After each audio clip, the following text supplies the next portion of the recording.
πάροχος της Καστοριάς τραβούσε τα μαλλιά του σαν ήρθανε τα ανταρκτικά στην περιφέρεια του σαν ήρθανε τα ανταρκτικά. Hey guys, what's up? Future Odysseas here. Just wanted to add a couple of points of clarification.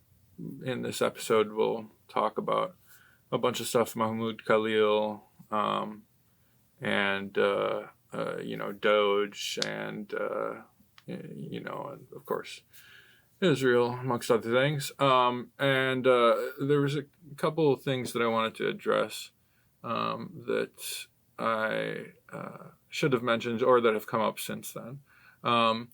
One is that Israel resumed indiscriminate bombing, violating the ceasefire. Resumed bombing of Gaza, Palestine. As a result, Ansar Allah in Yemen started detaining traffic in the canal. Stopping shipping, in other words. That was something they had been doing before, and then they had stopped the ceasefire. And now they have returned to it because Israel violated the ceasefire. Their bombing campaign has been, of course, as true to form for them, completely indiscriminate. I think they've killed something like between 200 and 300 people so far in just a very short period of time. My contacts on the ground in Gaza said that it's horrific and widespread. And as usual, they're not attacking military targets. They're just attacking everybody, attacking people. So there's that. The other part was that I wanted to mention that, or clarify, that Mahmoud Khalil, the protester from Columbia College that was recently arrested by ICE at the direction of Trump and his administration, the government, he has no criminal record and he did not violate any laws.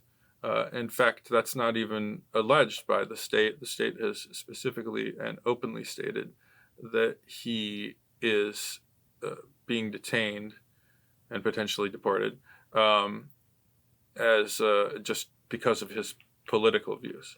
That makes him a political prisoner. I feel like that was, I didn't say that specific phrase, and I do think it's important to see it in that context. He is a political prisoner. I mean, it's, we hear that term in reference to other countries, but not when we do it, when the U.S. does it, rather. Worth saying. Another part, kind of funny development, regardless of, everything else about what DOGE is doing, the Department of Government Accountability under Elon Musk, quote unquote department, because it's not an actual formal department. The kind of havoc that they're wreaking, there is some upsides to it. They probably unintentionally shut down a radio station that has been broadcasting propaganda at Cuba for a really long time. Not too long after the revolution, the U.S., of course, has repeatedly tried to interfere with Cuba and elsewhere. So, something to consider, that there is a level of stupidity at play here, because I don't think that's something they're ideologically opposed to. In fact, I would go so far as to say it is certainly not something they're ideologically opposed to. But, they're just kind of in there monkeying around. So there's that. And that's all I wanted to say to you. Enjoy the episode.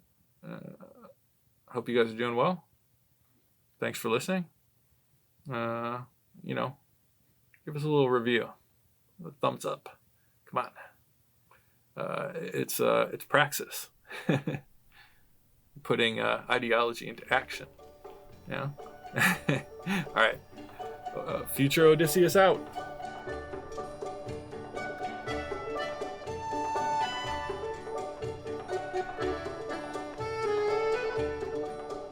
طلعت يا ما أحلى نوره شمس الشموس يلا بنا نملى ونحلب لبن الجاموس طلعت يا ما أحلى نوره شمس الشموس.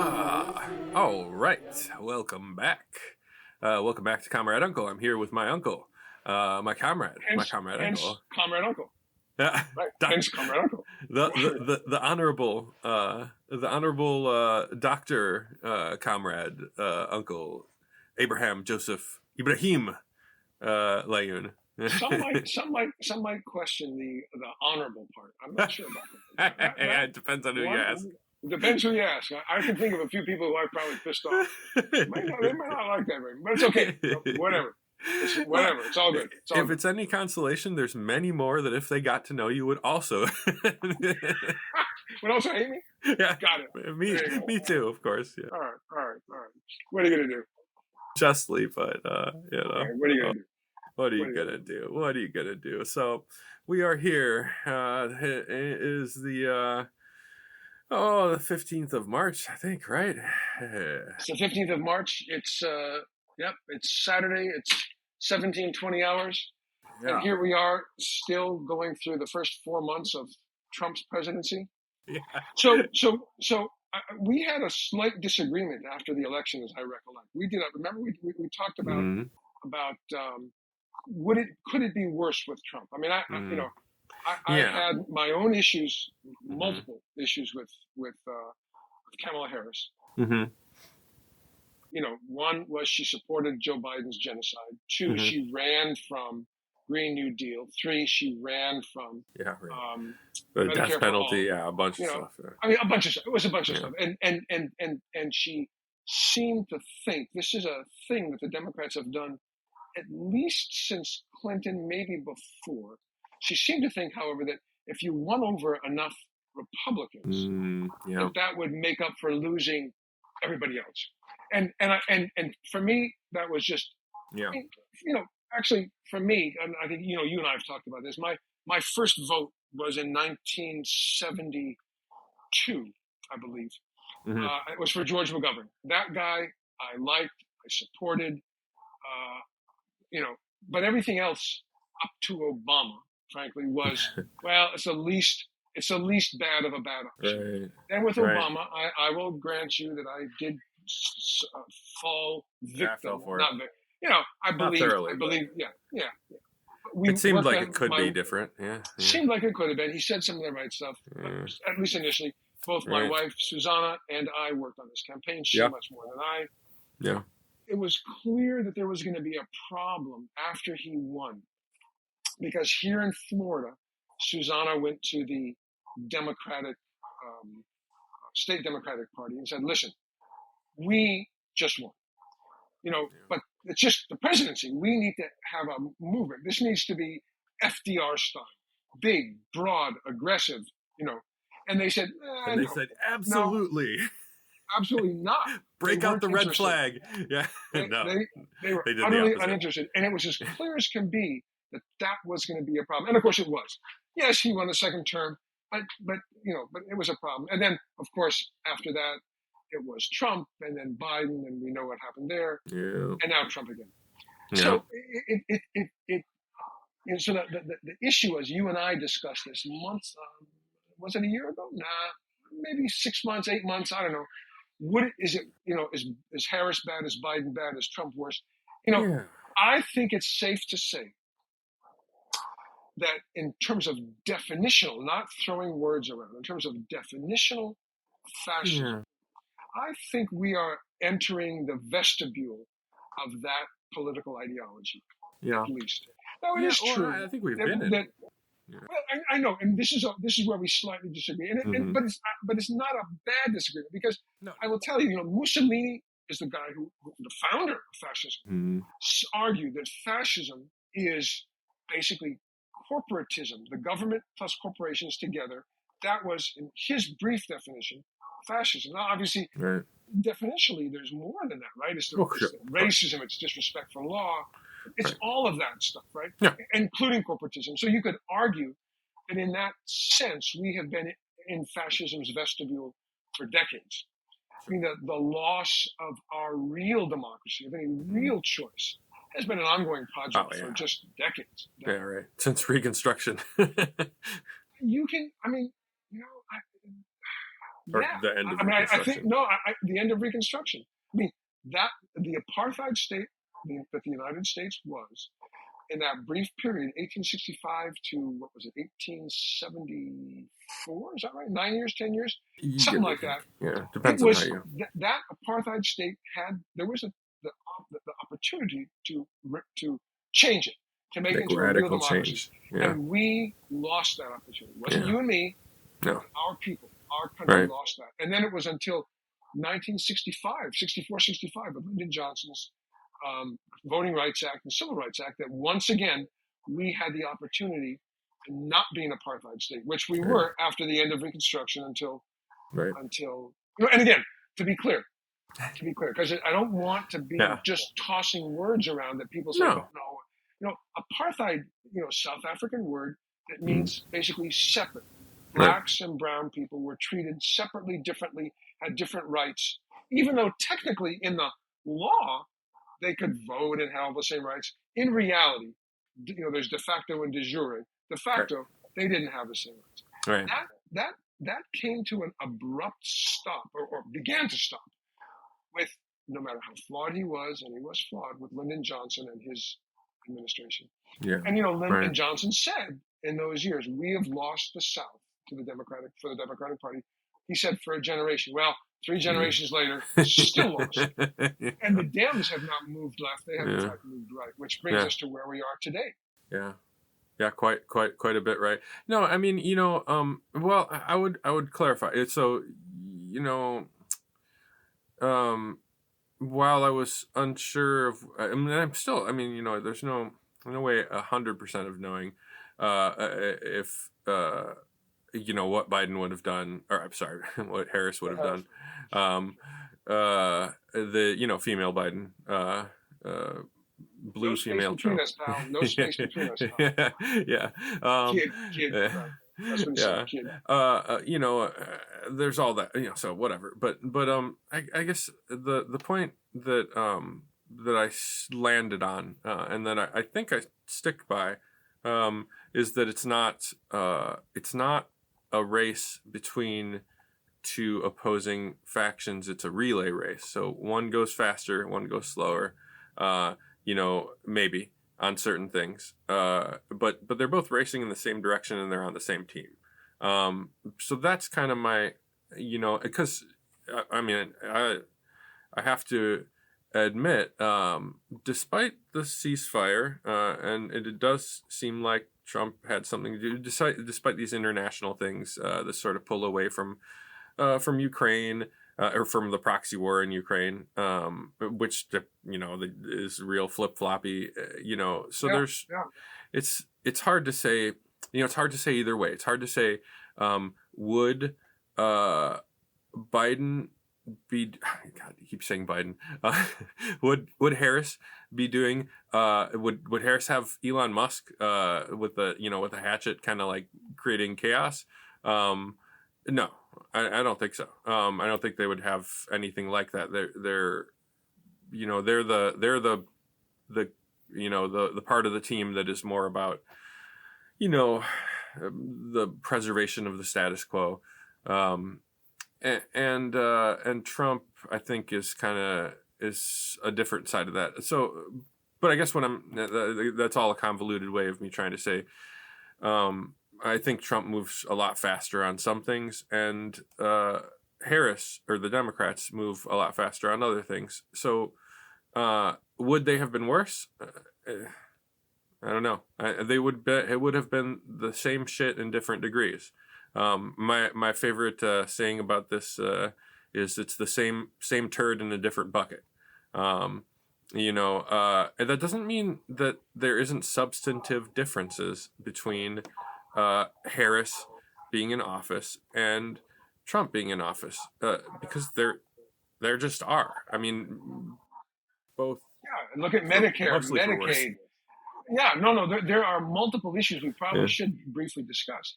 But it is interesting because I've heard Josh Freeman is a former ambassador to Saudi Arabia, and he was on.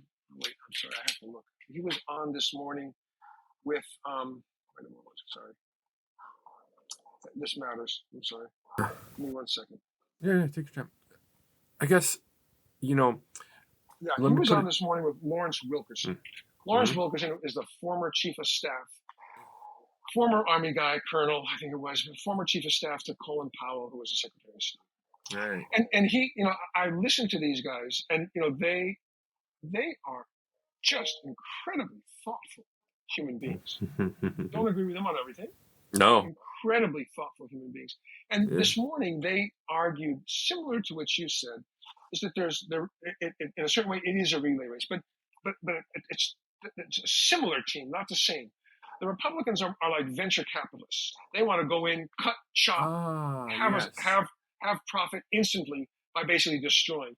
The Dems are more sort of industrialists. They want to invest. It's going to take longer to have profit come through. And so they're not willing to chop everything down instantly. What do they invest in? What? No, it's think of it as metaphor. I'm not talking about investing in infrastructure particularly. Although Biden did invest in infrastructure, and that's true. As you may well know, there were I may get the number slightly wrong.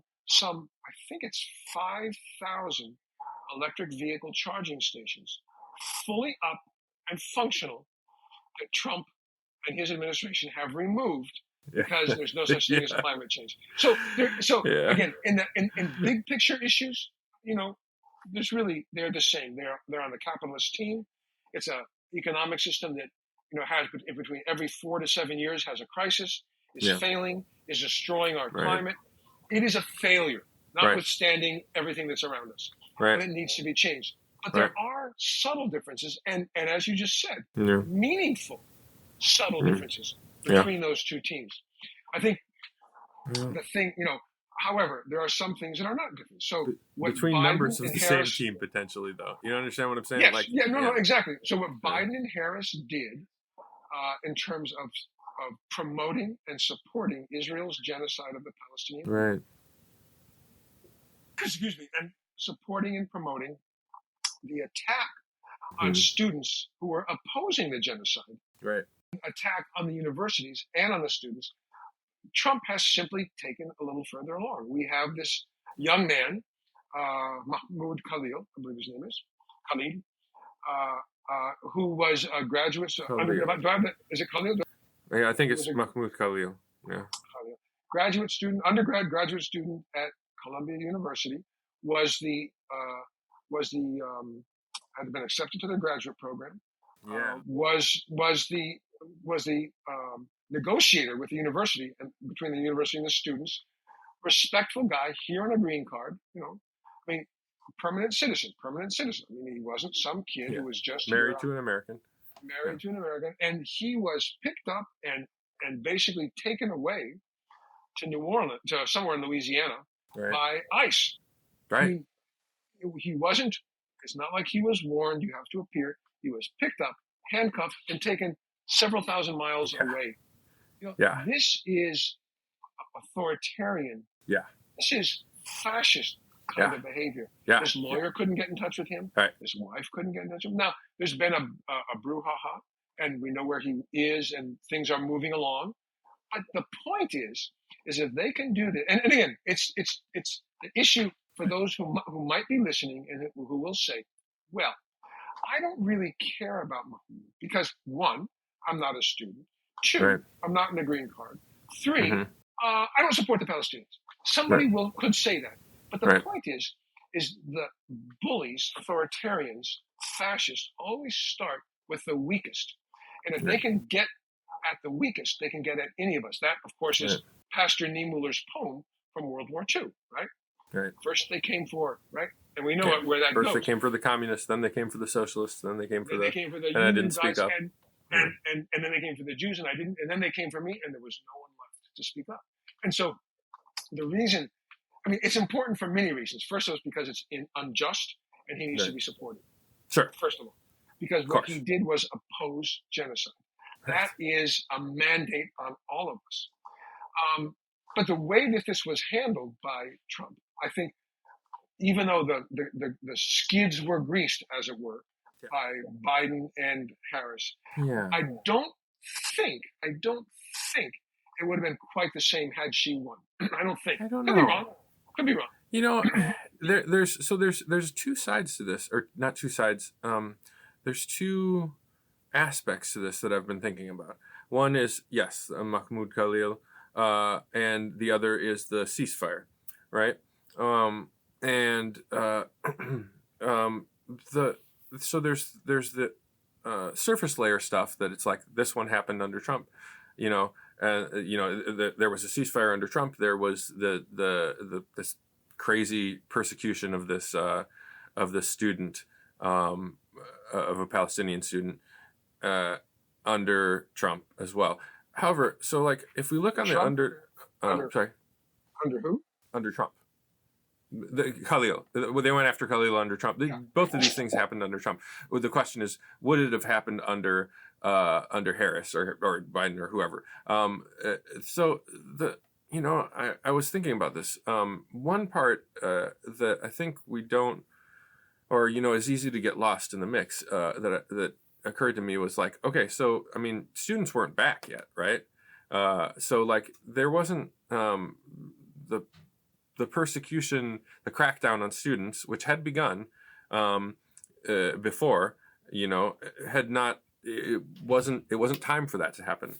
Similarly with the ceasefire, so you could say that, oh well, under Harris there wouldn't have been a ceasefire, and that's something that I've thought.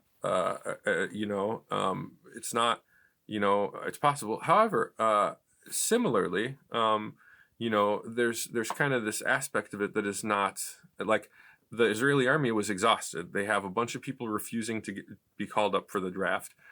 They were out, they have taken very large losses, and the effect on their economy and everything else is pretty extreme. So it's like they needed a break. Clearly, I don't think that they, I'm not so sure that them stopping had anything to do with Trump. I mean, clearly they waited until Trump was around, until they could give Trump the win, so to speak. But I'm not so sure that I'm not so sure that it's like Trump has some substantively better policy. It's more, tough. Because that's the line, right? From like when I talk to conservatives or whatever, the line is like, well, this would never have happened under Trump because Trump is strong. Biden did it, and they walked all over. Right. Yeah. Witkoff went to Tel Aviv, and he demanded that Netanyahu talk with him, and then he said, "It's going to happen." Right.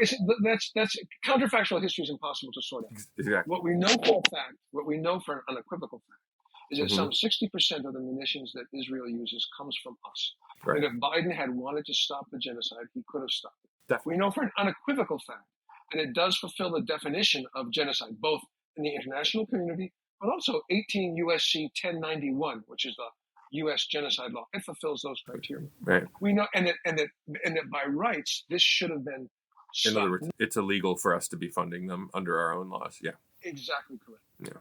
But what we also know, it appears to be unequivocal. I don't know if you can say that, but is that phase one of that ceasefire is in effect, and there will be no phase two. That the Israelis have broken that ceasefire continuously while it's been in effect, both in Gaza, but also the ceasefire in Lebanon.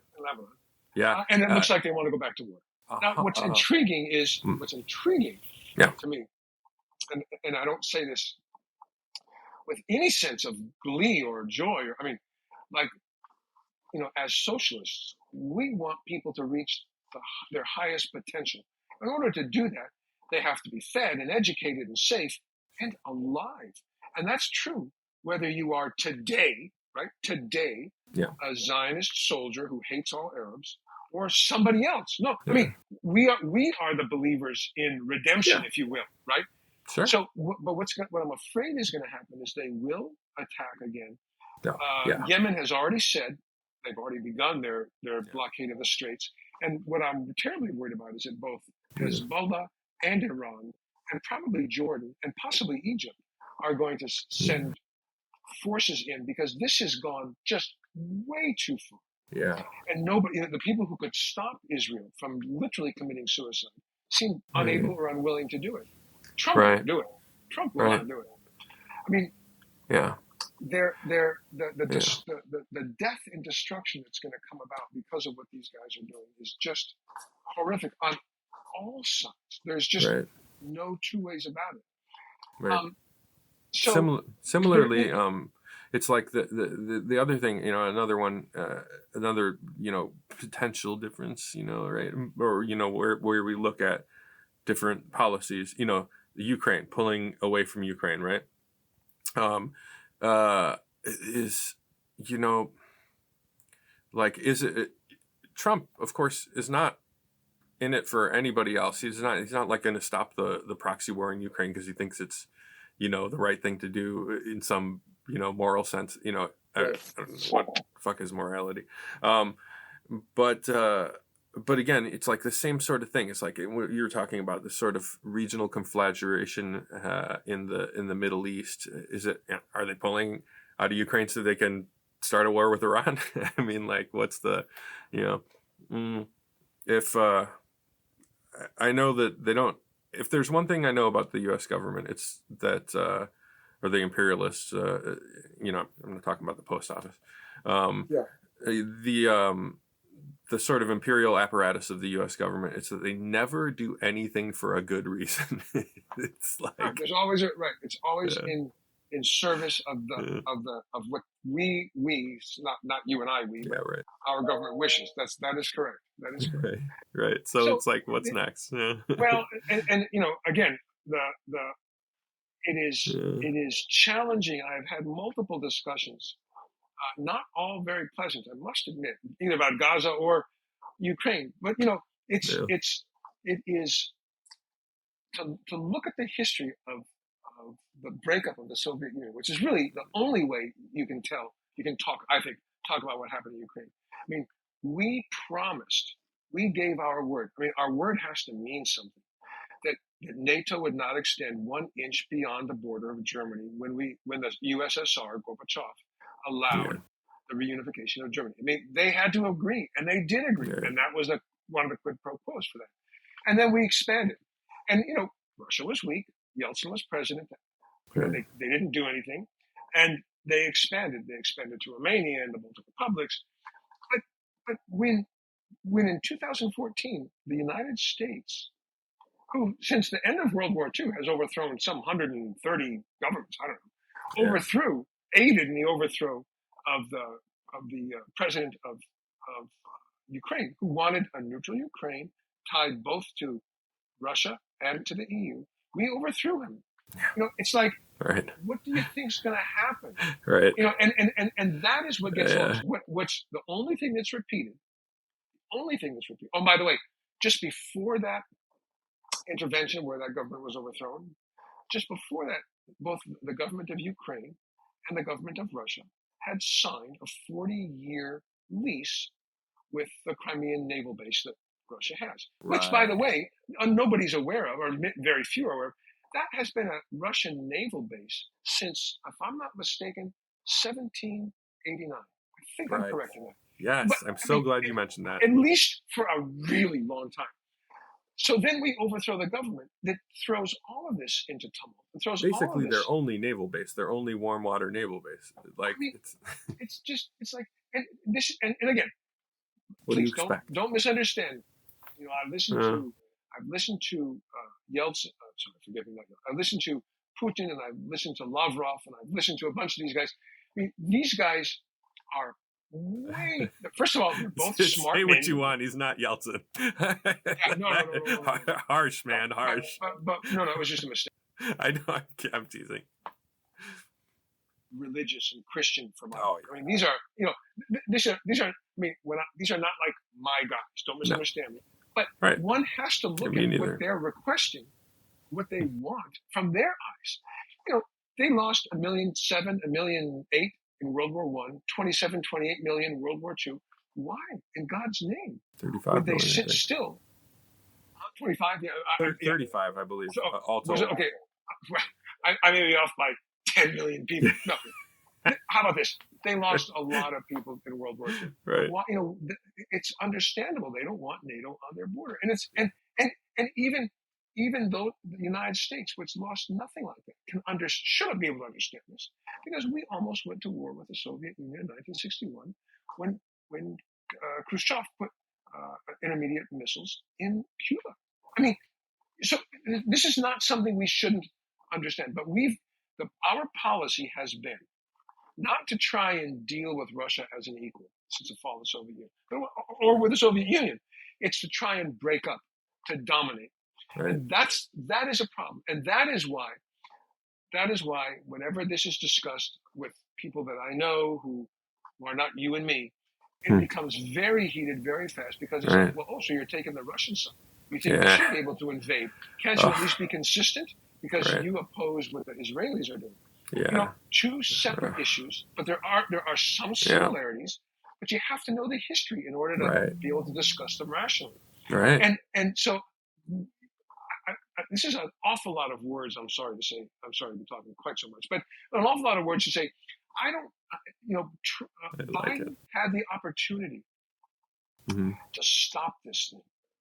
He had the opportunity, and he didn't want to do it. Wouldn't. I don't know why. Oh yeah. I'm not convinced that. In fact, I remain utterly unconvinced, despite lots of people who say Trump is a man of peace. He's not a man of peace. He's not a man of what? Sorry. Peace. Peace. This is just a narcissistic guy who wants as much as he can for himself. Yeah. It may be that one of the fallouts is that war does stop somehow. I hope it does, because that could explode into a nuclear war. Yeah. But we then have to take a look back again at what's going on in the Middle East. There was the ceasefire. It has been broken, not by the Palestinian side. No. And not by the Lebanese side either. It is. By the way, I saw the latest count was 1,250 violations of the ceasefire in Lebanon. And I think it was coming up on 200. Something like that. Yeah. In Gaza. No, this is true. So Biden Harris had the opportunity to stop this horror. Yeah. And they didn't. Now, there are good moral reasons to stop the horror, even if you're fully supportive of Israel, even if you're fully supportive of Ukraine. Yeah. I mean, I do not consider myself, for example, an enemy of Ukraine. But I don't see what killing 1 million Ukrainian boys does. No. I just don't see what that does. No. But they didn't. It was not done.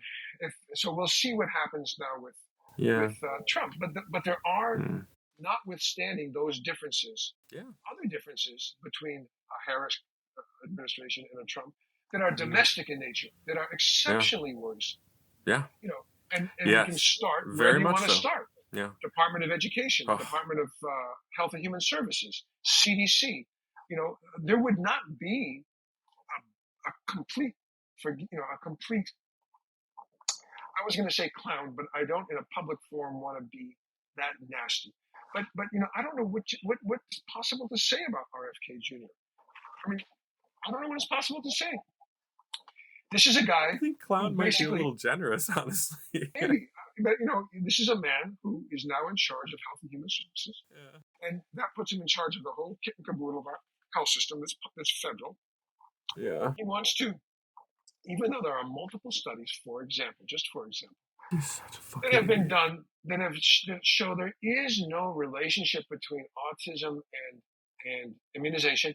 He wants to fund yet another study to prove it. What's already been proven, while we stop immunizing against measles. Now, again, there are state implications in all this. This epidemic now. Yeah, tell me about Texas measles. Tell me what's going on. I mean, I know measles, some, but measles is a disease that probably jumped probably jumped from bovine animals to us some thousands of years ago. It is a disease that when I was a kid, there was no vaccine, and I, in fact, had measles. You know, and mostly it's just a pretty yucky disease, but it can do a handful of bad things, including cause sterility, cause encephalitis, impact your immune system in ways that are profoundly negative for a long term, and kids would die. I mean, Yeah, kids doesn't it kill would like a die. fair amount of It's 1 in 1,000 are hospitalized, and I've forgotten the number who died. But it's not. I mean, this is pediatric disease. I'm not a pediatrician. I mean, right, it doesn't. It's easy to look up.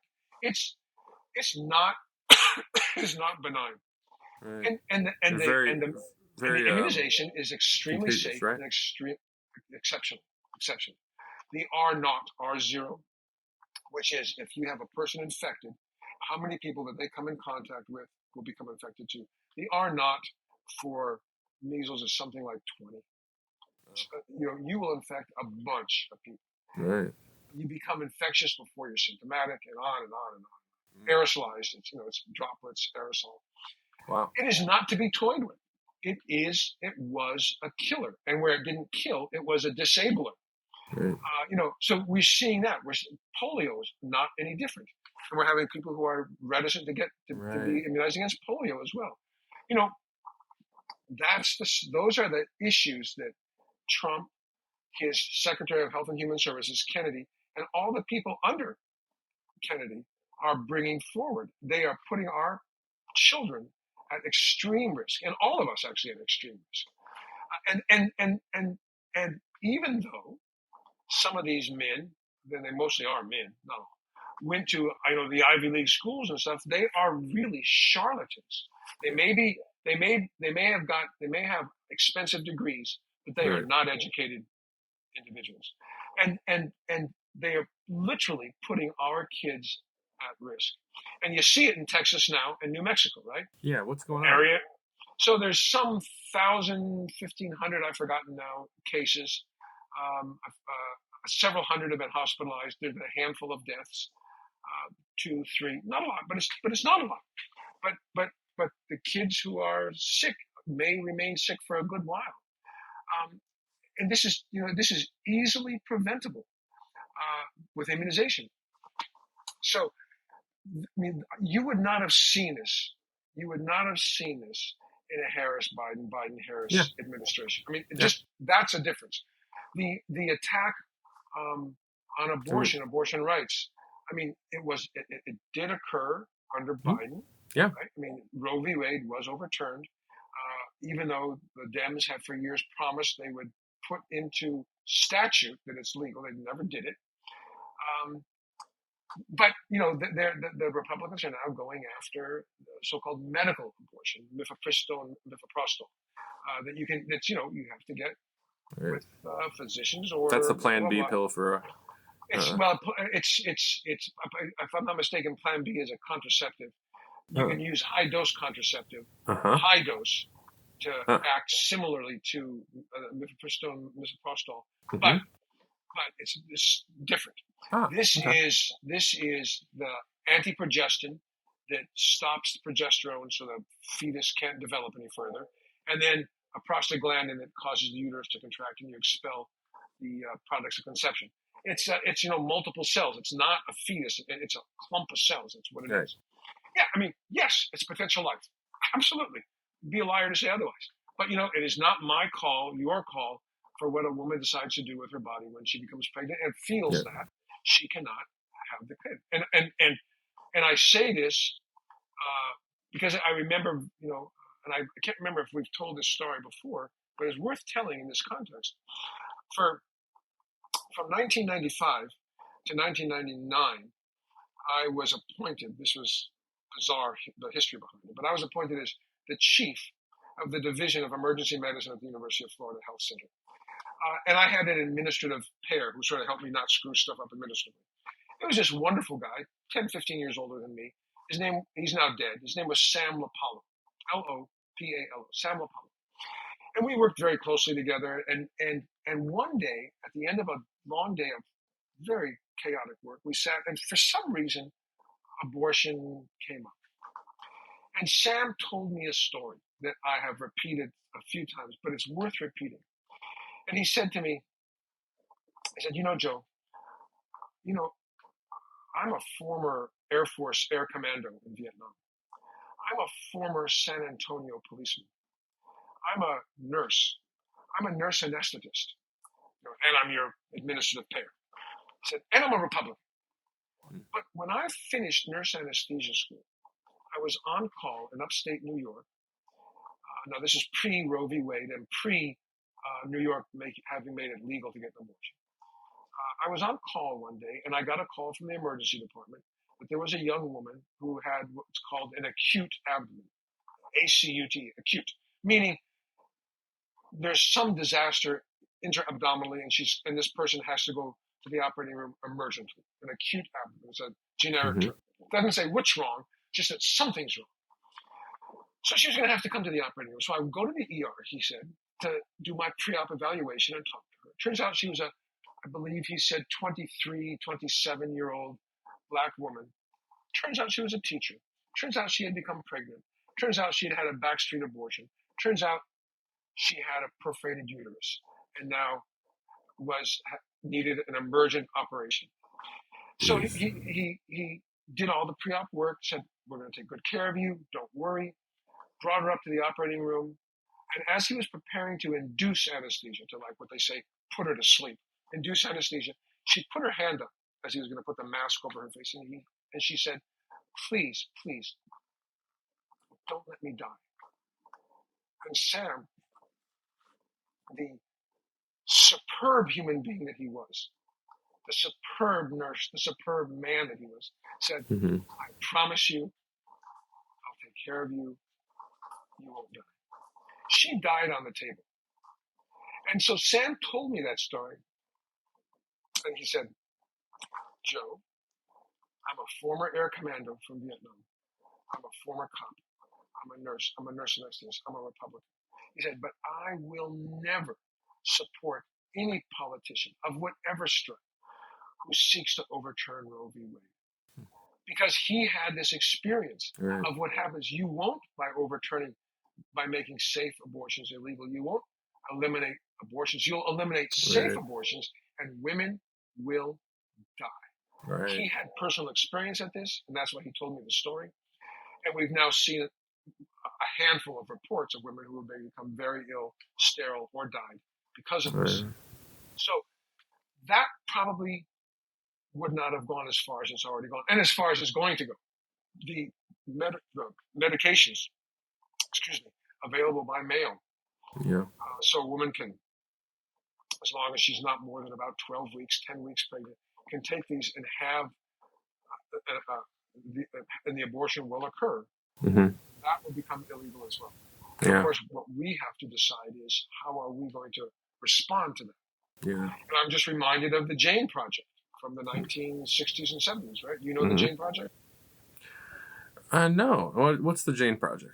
So the Jane Project was a group of women who got together and said, it is illegal for us to have abortions. Abortions are still happening, but they're really unsafe. So they got together with a person who said he was at the time a physician. Turns out he wasn't, but knew how to do abortions. And they would send them to him, all illegal, of course. And then they themselves were trained, and they, non-physicians, not necessarily even nurses, would perform these procedures because there was no place else to go. I mean, there was, if you were a wealthy woman, you could always find a doctor who would say, well, we have to do a DNC to start your period because you have an interruption of your period. Right. I mean, what were they doing, an abortion? But they didn't call it. Right. But if you weren't of women, it was extremely difficult.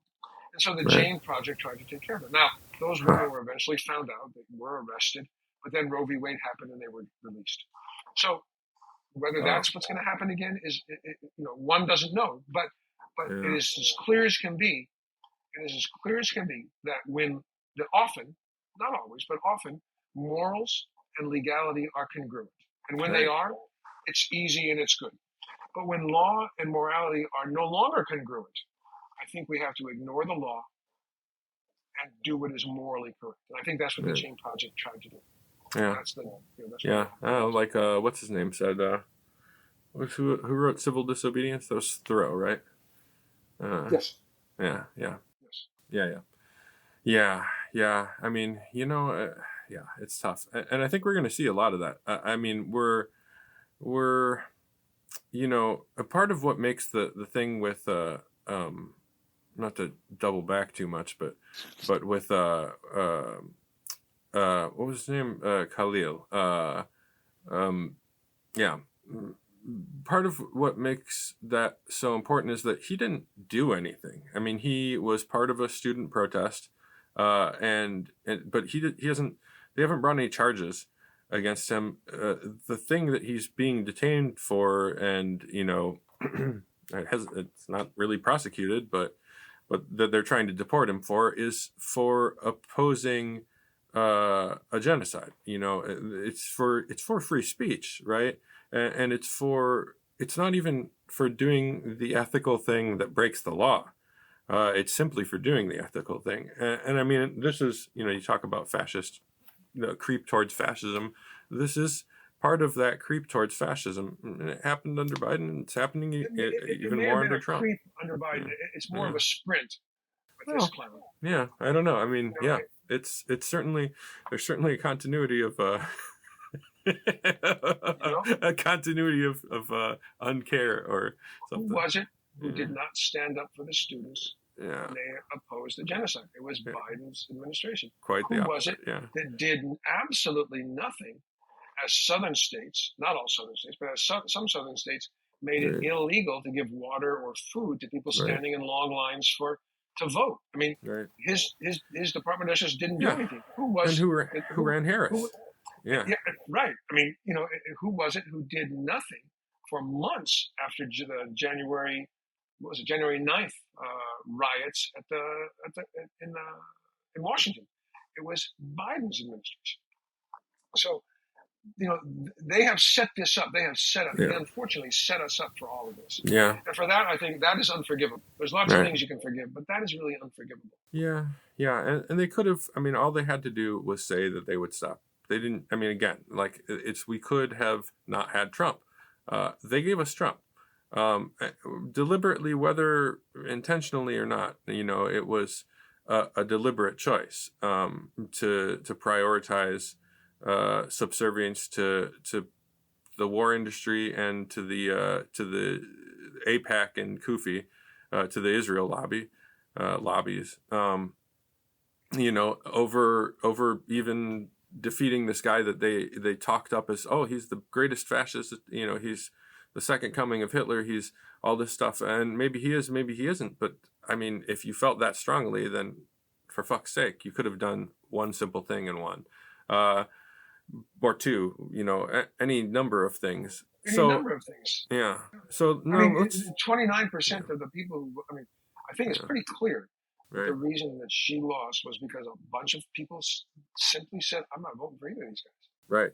And the people who put Biden in office stayed home because she would not differentiate herself from Biden with regard to the genocide, because she ran away from these other issues that we were talking about at the top of it when we started talking. I mean, maybe if not enough people vote, neither should get to win. They should have to start over with a new batch. There's a million things that need to be done to make this into a real democracy instead of an oligarchy. But at this point, at least, it's not. So let's talk about what else is going on. Let's talk about the. This Medicare and Medicaid stuff is pretty fucking wild, man. It is. They are, they say they're not going after it, but they mandated all these cuts, this huge budget cut, and it's like, where's that budget cut? Supposedly by eliminating fraud. Now, this is a major talking point that I think we should address. Is this sort of, and it's not just Elon Musk. It is clearly one of their it has been one of their talking points.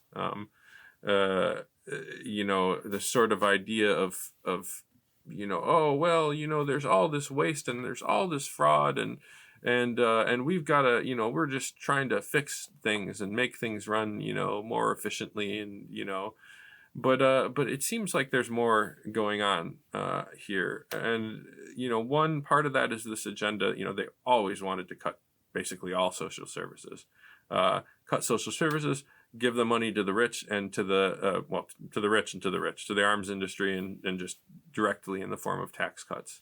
That's part of what makes this whole fiscal conservatism thing such a load of horseshit. Is they say, oh, we got to get the budget under control, but then they do these tax cuts for the rich that just and dump money into the military that just makes the debt shoot up. So it's not actually about debt. It's about a cohesive agenda of cutting social services, attacking the poor, and feeding the rich everything. Well, I think I think you're right. I think the way that I at least look at this is that from the time that FDR put forward the New Deal, the right that was weak at that point, the right has been attempting to overturn it. And it's taken, what has it been, 45 to now, that's 60, 80 years later. It's taken 80 years, something like that. But they have slowly but surely managed to roll back elements of, the New Deal. All the New Deal did was save capitalism. I mean, come on. Right. It seemed radical, but it really, in a certain way, it was radical. I mean, It did save capitalism. But I want to give FDR and the people around him, including his wife, who Eleanor was an amazing woman who, they did things that were thought to be undoable. But the right has attempted to roll that back since it was put into place, and now it's finally coming due. The issue has always been that if you have a working class that feels somehow secure in themselves, right? This is what Marx wrote about this. They're able to basically have free time to read, think, do music, do sports, in addition to slave away in factories. That they will be able to develop themselves. Not, in other words, it wouldn't be the way you would have things set up. That you would have time, the opportunity to develop themselves and become complete human beings. The right is always opposed to that. And even the small, and they are small, progressive changes such as Medicare, Medicaid, Social Security, they are clearly going after it. Social Security is an area that could be made solvent for the next roughly 100 years simply by applying Social Security tax to everything. Now up to about $120,000. Do it up to $500,000. So that even the wealthy who have paychecks, continue to pay. It's easy enough to fix. Insane. It's insane. Like you just oh, you're rich, so you just don't have to pay. Like what the fuck? It's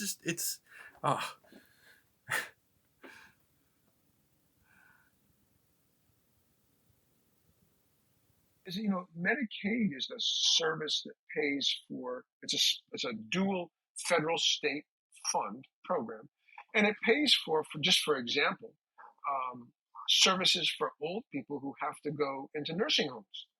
I mean, nobody can afford. First of all, nursing home care is in general horrific. I wouldn't wish this on anybody anytime. Are there good places? Yes. Are they easy to find? No. Are there bad places? More common than not. Yes. I could tell you some stories, but I won't. But they're funded out of Medicaid for the most part. So people work their entire lives. They're forced to spend down everything that they have, and they can get on Medicaid. Now they're demented, let's say, and they have to go into a nursing home, and Medicaid pays for it. They're going to eliminate that. So what will happen to these people? What will happen to the nursing homes themselves? I mean, you can say they should be better. They should be. Yeah. But you can't just wipe them out with a flick of a switch and say everything's going to be fine. I mean, we know how that goes. Right. And furthermore, Medicaid pays for in child health services. Right. You're going to eliminate that as well. I mean, so listen, I'm willing to utterly concede, that in the government of the United States there is waste, fraud, and abuse. I'm willing to say absolutely right. Let's figure out how to get rid of it, but you don't do it with an axe. You investigate, you study, you use a scalpel, you fine tune, you optimize. There's a million things you do, but you don't do it. Because and I can tell you where the first fucking place you should look is. It's the military. The Department of Defense, which has not passed an audit, and I believe at least the last 5 years. They can't tell you where the money's gone. If they can't tell you where the money's gone, then that means it means many things, but at least two things. One, it's going in somebody's pocket. Two, it's going into programs that are probably illegal. So, that's the first place. But is that the place that they look? No.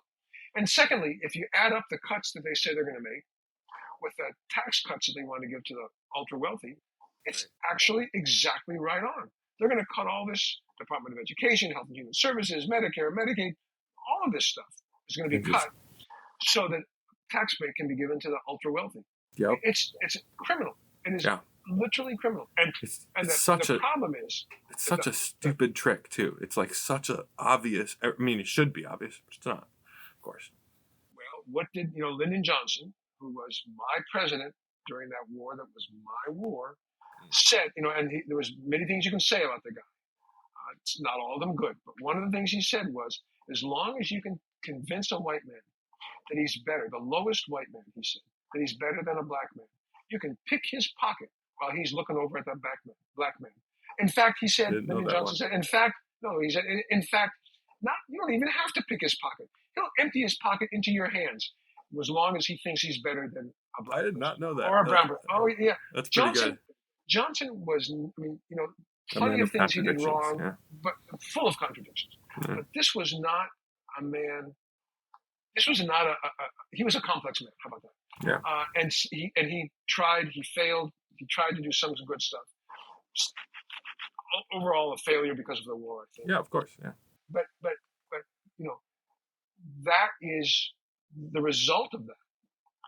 That is what's happening now, and unfortunately, the Democratic Party has played right along with them. They have not raised the issue to working class people. They have betrayed the working class, at least since Clinton, maybe even before. But they betrayed the working class and became just another party of the rich. So I have a much harder time being angry at my fellow citizens who are, working 2 minimum wage jobs to try and make ends meet, who voted for Trump. I mean, no, I don't support them. I don't support, but it's our job to lay out what's going on and to offer an alternative. But right now there isn't an alternative. I mean, there's the Green Party, but what alternative is there? I mean, there isn't an alternative. There isn't.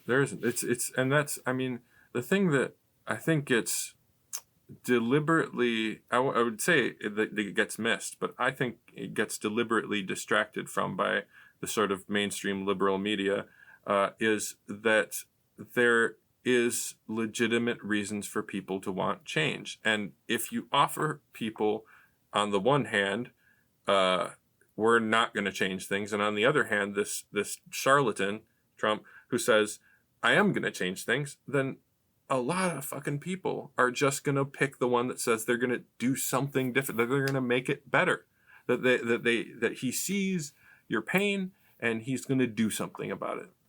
Now, what's he going to do? It's not going to help you, of course. It's going to make things worse, but I mean, what he's going to do because he's doing it. You can see he's doing it. Right. But I think you're right on the money. And I mean, again, it's.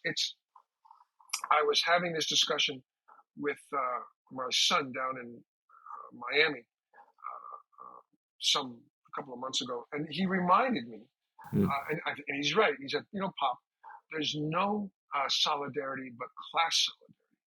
DEI, and he's right. I mean, it's not. Good. And again, it's not that DEI doesn't matter. I mean, diversity, equality, inclusion, it does matter.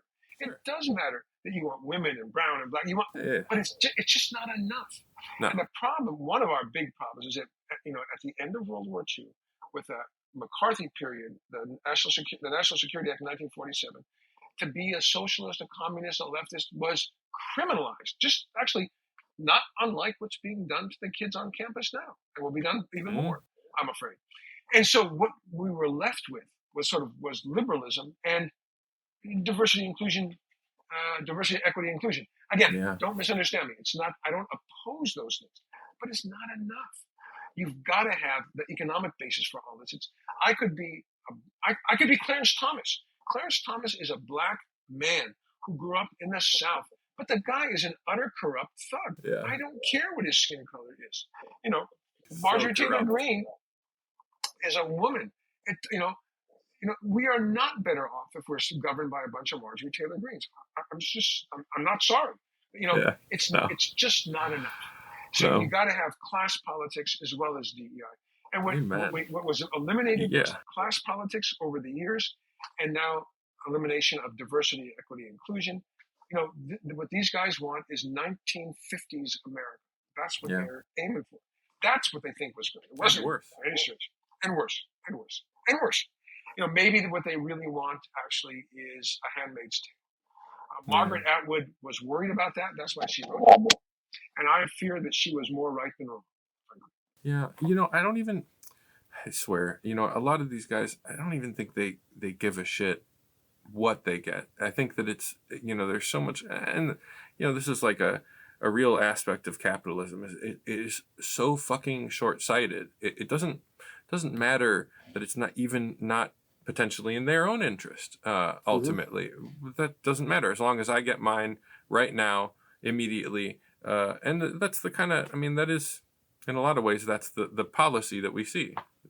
But that's kind of the point I was trying to make with the difference between the two wings of the capitalist class. The venture capitalists, they want it all right now.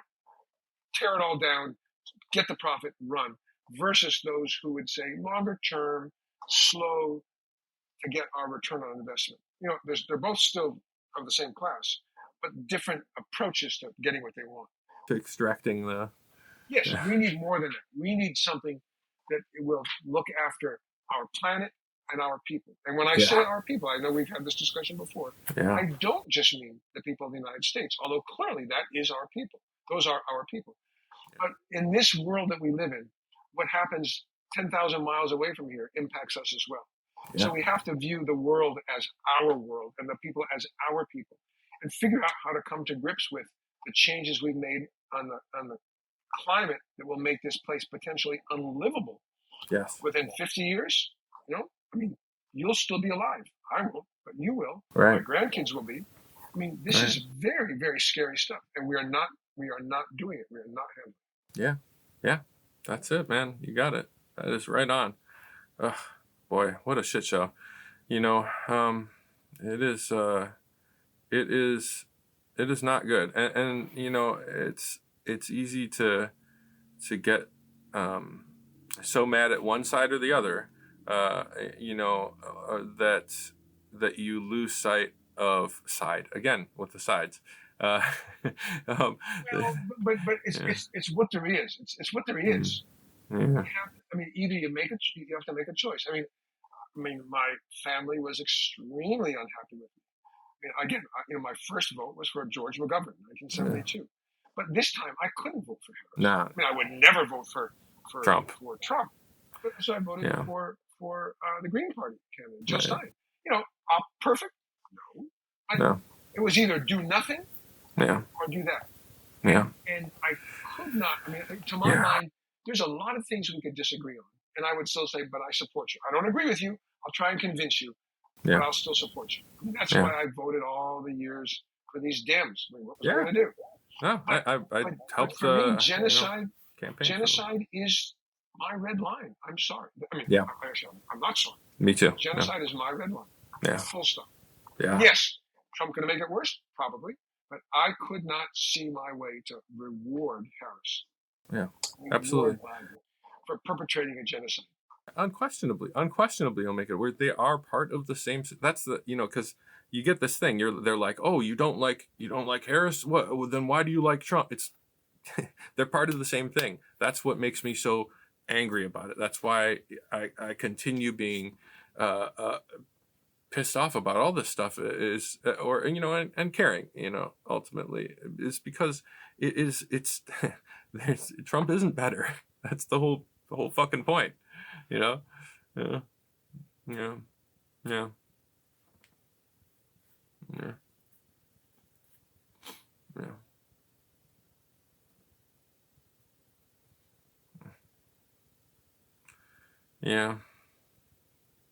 Right. Yeah.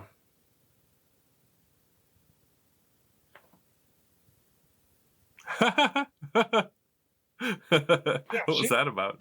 Yeah, there it is. That thing is on my screen. Can you see it? I can see it. Yeah, that's very funny. Some hand movement that I did. The machine, computer thinks I whatever. It agrees with you. Yeah. Yes, the changes in or the massive cuts to federal government. There's some 250,000 federal employees have now been thrown out of work. I mean, this is not going to end well at all. Yeah, we should will crash the economy. Right. Yeah, we should say a few words about what's happening. You have an interesting take on what Elon Musk is doing. Kind of my or what I have been thinking is that it's part of it's sort of in one respect it's part of this blitzkrieg kind of like all out assault. And we saw that in Wisconsin. The Heritage Foundation is kind of behind a lot of these sort of policies. They draft behind bills. Project 2025. They wrote it. Behind Project 2025, and they were behind what Scott Walker did to Wisconsin. And we saw this just blistering attack on all fronts.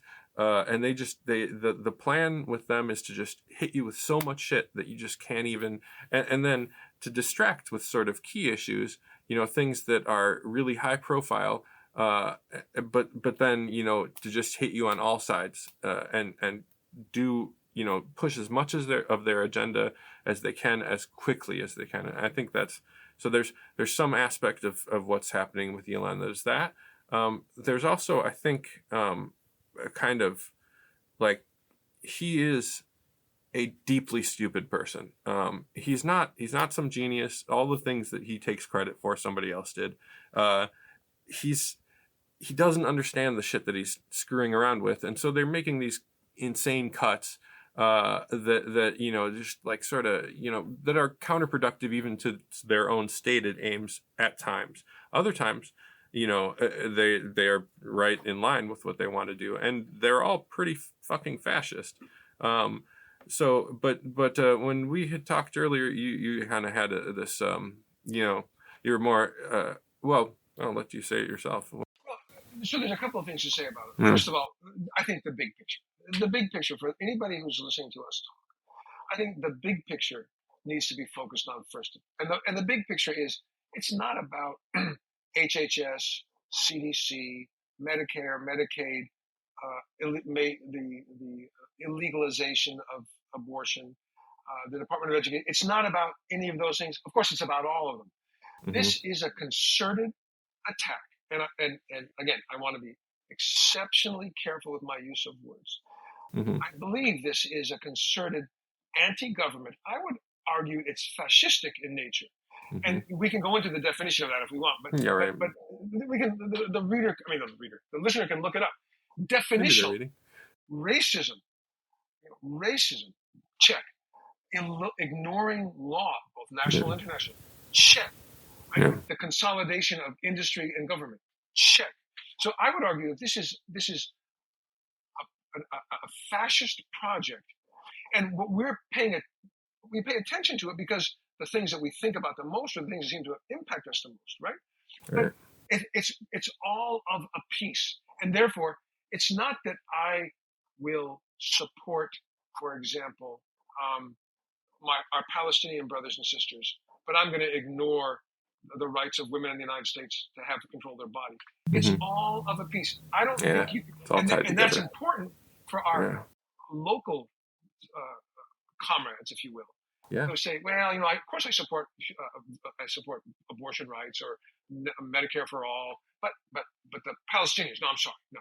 No, I don't. I mean, I understand you can't do everything always, but this is all of a piece. And anyone who would say what I just suggested a moment ago, that I can support this but not that, I don't want to support that, I don't want to think about it, I don't think we can do that. You have to understand that this is a concerted attack across multiple fronts, but the end is the same. The end is the destruction of what? Is it of the liberal state? Well, there are those who consider themselves on the left who laugh. I have read about. They're kind of gleeful that Trump and Musk are attacking the government of the United States. While I sort of understand, I sort of get where they're coming from, that's a mistake, man, because they're not doing this to make the government better for the people. They're doing this to enrich the few. There's plenty of things we can oppose, we should oppose, that the government of the United States has done and is doing. Full stop. And there are only a certain, there's only a certain kind of energy quotient, if you will, that we can put into so many issues. I know you got to choose your issues, but what's being done by Trump and his people, Musk among others, is a concerted attack across multiple fronts to destroy government kind of as a servant. I know it's not really been a servant of the people, but it could be a servant of the people to destroy that. And that's what's got to be opposed. Now, what Musk is actually doing, your comment, he's not really a very smart guy, but listen, how about this? I will give him all the credit in the world. He's a genius. But you know who's not a genius? The 20-year-olds, forgive me for my younger comrades, the 20-year-olds, the guys who call themselves big balls. That's the nickname of one of his, who go into places and start doing cuts. These guys don't know shit from Shinola, as my dear old Tom used to say. Right? Yeah. But the truth is, I don't give him that much credit. He is a man born on third base, thought he hit a triple. This is crazy. But what he is doing with illegally, it turns out, and we'll see if the courts stand up to him. I'm convinced. It is. This is like extrajudicial. But remember, when Hitler was put in power as Chancellor of Germany, initially in the first 2 or 3 years, there were multiple court appeals to stop his actions, and he lost a bunch of them. With his enabling act, right? All Trump needs now is an enabling act that allows him to act. I decree Hitler can do anything he wants. I believe, I could be wrong, and I hope I'm wrong, that what these guys are doing now is to make things so miserable that there will be demonstrations, not riots, demonstrations in the streets. Agents provocateurs will raise a ruckus, cause violence, and Trump will declare martial law, and that's the end. That is the end. And, people would say, there are many, and I've heard them say it, people who I respect, can't happen, man. Our republic is too old. I'm telling you, it can happen. It can happen. Yeah, that's in the 50s, absurd. It happened. In the early 60s, late 50s, at the University. In the early 60s at the University of Florida during the McCarthy period, a group of faculty were marched by the police through Main Street down to the police station. They were accused of being gay, but what they were really was they were of the left. The stuff that the history we don't even know about because it's not taught us, has shown that it can happen here, and it will happen again here. And we have to oppose it. The thing is, we have to oppose it together. It's not Palestinian students and Arab students, women. No, it's all of us together, because this will impact all of us. And we will, and listen, man, Odie, we will disagree on stuff, and we'll have to figure out how we kind of come to grips with that. Right. But on the big issues, justice, decency, humanity, morality, there's no disagreements there.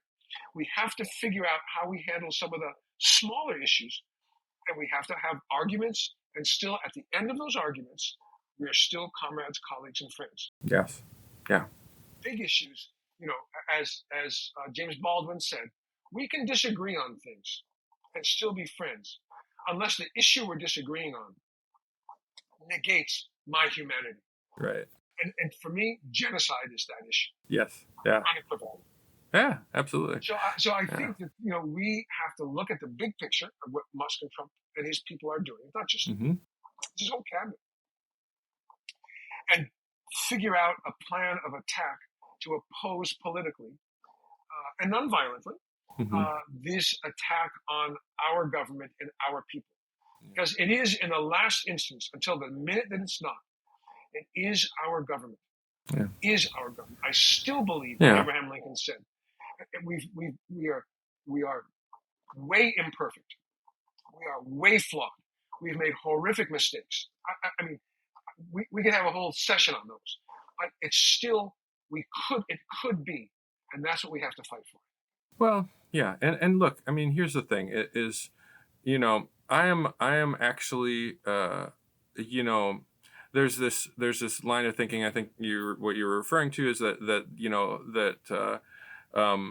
Trump and his buddies and Musk, they're creating chaos, and that, sort of flailing and the hacking at things with a hatchet will make it more likely for the U.S. empire to collapse, which for the world is probably better than worse. And that's the thing about it is, I guess my sort of counterpoint to that idea, which I am sympathetic to, because I do think that we should stop being the world superpower that goes around and creates death and destruction everywhere we go.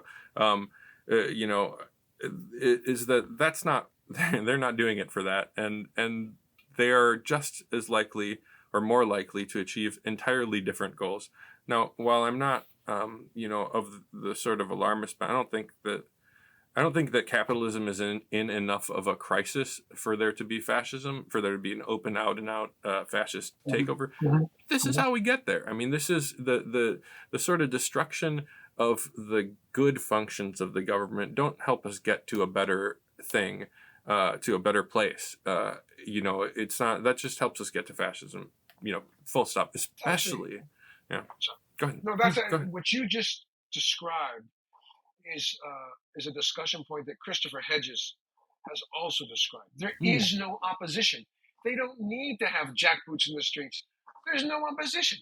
But when there is an opposition, if there is an opposition, right, and then that tool will be pulled from the toolbox. But I actually think you're right. There is not enough of a crisis. They may make it. What they're doing may make it to such a crisis. Maybe. Yeah. I mean, we're going to get there one way or another because of climate change. It's one way or another. I mean, the one thing that you can count on from capitalism is that it'll continue destroying the world. It'll continue destroying the environment, and there will be other crises. It'll happen again, and it'll keep happening and getting worse and worse, just like the climate crisis. It's just going to keep becoming worse and worse until, but the thing is, so, I don't necessarily think that I want something better for this country. I want a different state, a better state, a government that actually serves the people, and the interests of the people. The way, there's times, you can have your critiques of liberal democracy, and I truly do. I don't think that democracy as it is set up in the U.S. is a real thing, let alone a functioning thing. But to position yourself as a defender of that, not the status quo, but of that sort of pseudo democracy, or to position yourself to position yourself as a defender of democracy, period, as an ideal, or just people power as an ideal. I think that is a good thing. And so I do think that even for the further, left of us, that kind of, oppose the imperial state, and think that it is in general a bad thing. I still think there's a reason to actively take an interest, even when it's, even when it's stuff like cutting Medicare, which I think really, pretty much all leftists do oppose that sort of thing. But there's like this sort of, I'll speak for myself. There's a tendency towards complacency, like, oh, good, or, this sort of spiteful, like, I don't mean spiteful towards the people that are being hurt, but spiteful towards the overall government, like, well, fuck it, sooner the better, maybe people will wake up, but that's not how people wake up. It's not, and the sooner the better, it's not for the better. It's, I understand that impulse. Do you understand what I'm saying? I do. I really do. And I really understand the impulse. I just think that impulse doesn't get us where we want to be. Right. That's kind of what I'm saying. And that's that's the problem. And how do we get there? There's this old.